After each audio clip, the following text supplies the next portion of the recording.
nós estamos vivendo um dia muito dramático, né? Quer dizer, a primeira grande operação militar em território europeu desde a Segunda Guerra Mundial. Isso é um fato real, independentemente do julgamento de valor que possa se fazer. É difícil, né? Você não querer fazer um pronunciamento assim. Eu como fui embaixador na ONU, ah, sempre defendia o cumprimento do direito internacional. Não acho que um ataque militar a um outro país, quaisquer que sejam as razões, seja uma coisa positiva. Eu acho que é criticável. Acho que há outras soluções a serem encontradas. Eu me lembro que quando eu era novo, né, no colégio ainda, estudando história, sempre se estudava as causas imediatas e as causas profundas. Se nós formos olhar aqui as causas profundas, obviamente, uma grande parcela da culpa é uma palavra muito carregada, mas, digamos, uma grande parcela da responsabilidade pelo que está acontecendo é dos Estados Unidos e da expansão da OTAN. Eu não tenho a menor dúvida que isso está na raiz do problema. Tanto assim que até 2014, portanto, 2014 já eram quase 25 anos depois da dissolução da União Soviética, a situação era relativamente pacífica. Né? Quer dizer, inclusive a Rússia, eu fui embaixador na ONU, não vi em momento algum questionar sequer a questão da Crimeia, que era, digamos, até talvez mais dramática.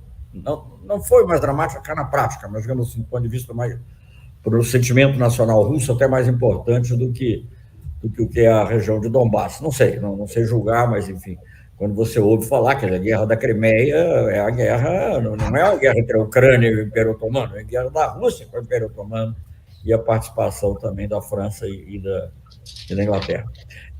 Então, para não falar de outras partes, né? Eu estava lembrando disso, já nem é na Crimeia, né? Lembrando ontem numa conversa, as escadarias de Odessa, né? Todos que conhecem cinema viram o encaroçado Potemkin e conhece a célebre cena das escadarias de Odessa. Odessa é na Ucrânia. É porque aquilo não era um problema.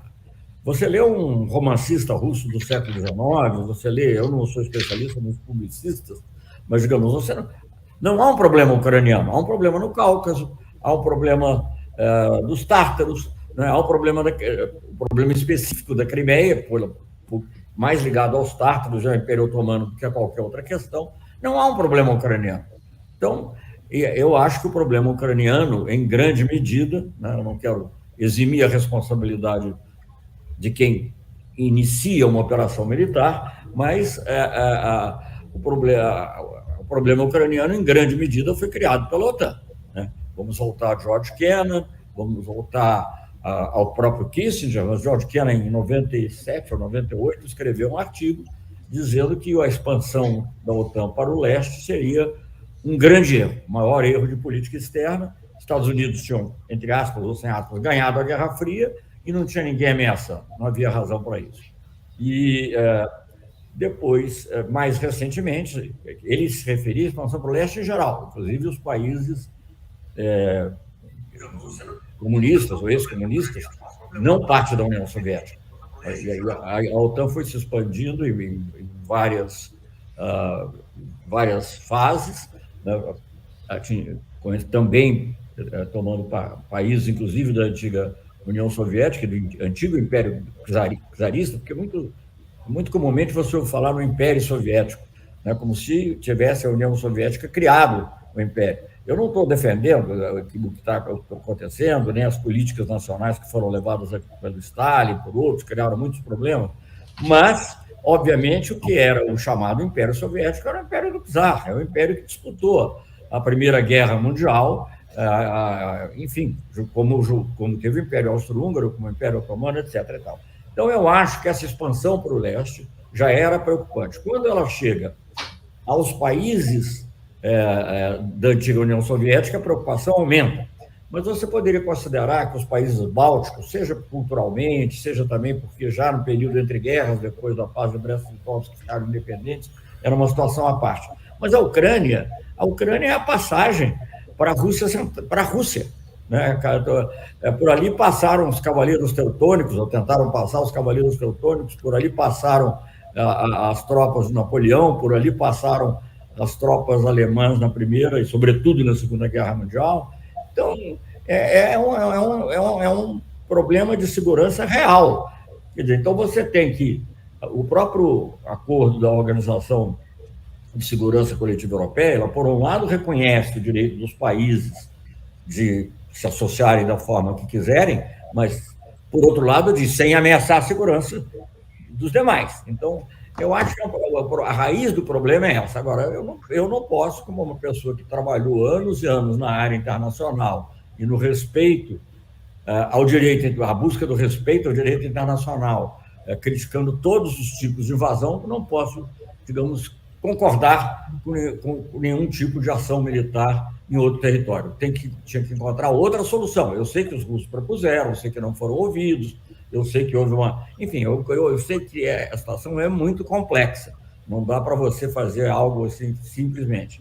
Agora, já que você tocou, então, no tema aí da nova ordem mundial, você sabe que eu escrevi sobre isso, falei sobre isso aqui também amplamente, né?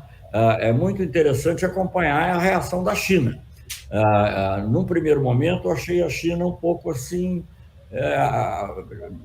digamos, procurando não se envolver. A primeira reação, até paradoxalmente, achei a nota brasileira parecida com a nota chinesa. A nota assim, de não, olha, vamos defender o direito internacional, a segurança de todos, etc, etc. O que eu li hoje, agora há pouco, aqui, também eu não tenho nem... É difícil você ficar checando as fontes. O que eu li hoje, acho que reproduzindo num jornal brasileiro, se eu não me engano, é uma nota já bem mais forte, muito mais crítica. Vamos notar uma coisa curiosa nesse comunicado do Xi Jinping e do Putin, que eu mesmo defini e continuo achando que é o fato singular mais importante na geopolítica mundial. Claro, eu não estava esperando uma guerra agora, mas, enfim, o fato singular mais importante desde a dissolução da União Soviética. Mas nessa declaração, que é importantíssima, né, porque ela traça uma nova visão do mundo, para a reforma da ONU, parcial, obviamente, não é o caso de discutir isso agora. Mas Taiwan é mencionada especificamente, nominalmente, e a Ucrânia não. O que demonstra, digamos assim, uma certa...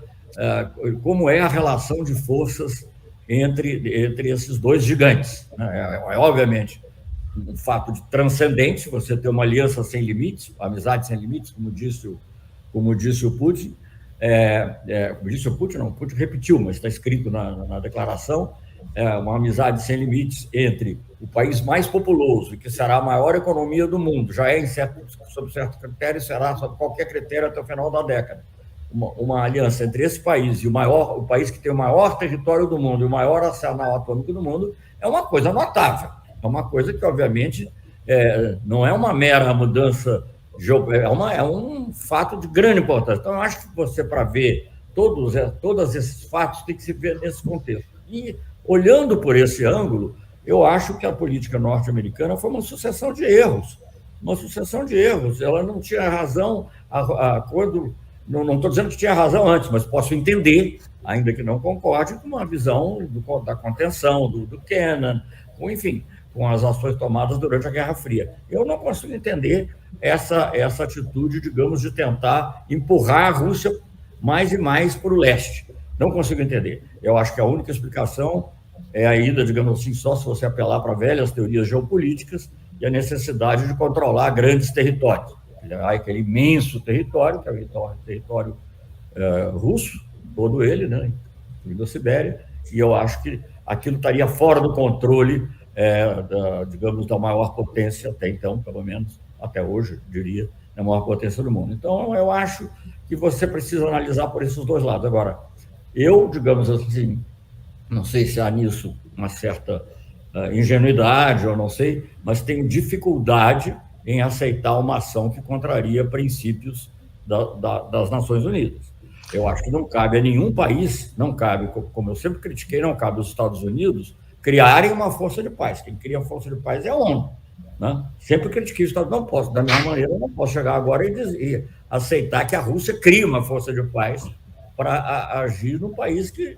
Até porque, eu vou dizer o seguinte, eu sei que os princípios da ONU às vezes dependem, por exemplo, o que aconteceu no Kosovo foi também uma violação do princípio da integridade territorial dos Estados. Naquela ocasião, interessava ao Ocidente, alguns países europeus e aos Estados Unidos, privilegiar o princípio da autodeterminação dos povos e dizer, bom, os kosovares são albaneses, basicamente, e eles têm direito à independência.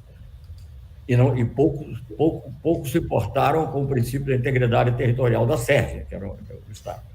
Agora, a situação se inverte. Né? Quem apela para a autodeterminação, de certa maneira, para a proteção dos povos é a Rússia, e o Ocidente invoca o princípio da integridade territorial dos Estados. Mas são princípios importantes, é difícil, às vezes, conciliá-los, mas eu acho que a gente não pode abandonar, sobretudo um país grande como o Brasil, né, que tem, volta e meia, surgem questões que eu não vou abordar agora, que não interessam. O princípio da integridade territorial dos Estados é um princípio absolutamente fundamental. Se você quer resolver o problema, tem que resolver por outras maneiras.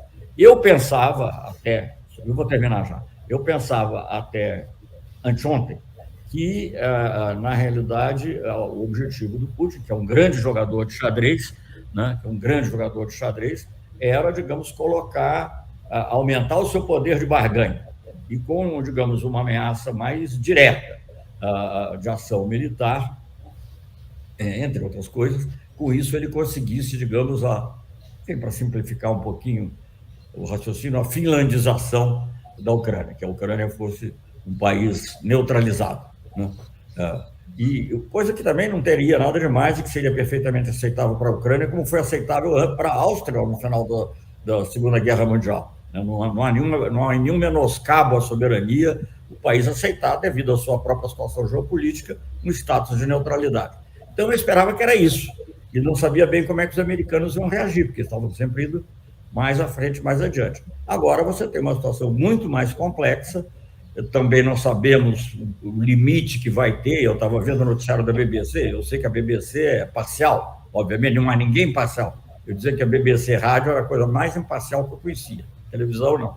Mas, enfim, eu estava vendo a BBC e eles só falam em invasão, eles não falam em incursão, ataque limitado, nada disso, falam invasão da Ucrânia. Isso é importante porque é o que forma a opinião. Então, como é que, digamos assim, do ponto de vista dos ocidentais, da Europa e tal, você reage a uma invasão?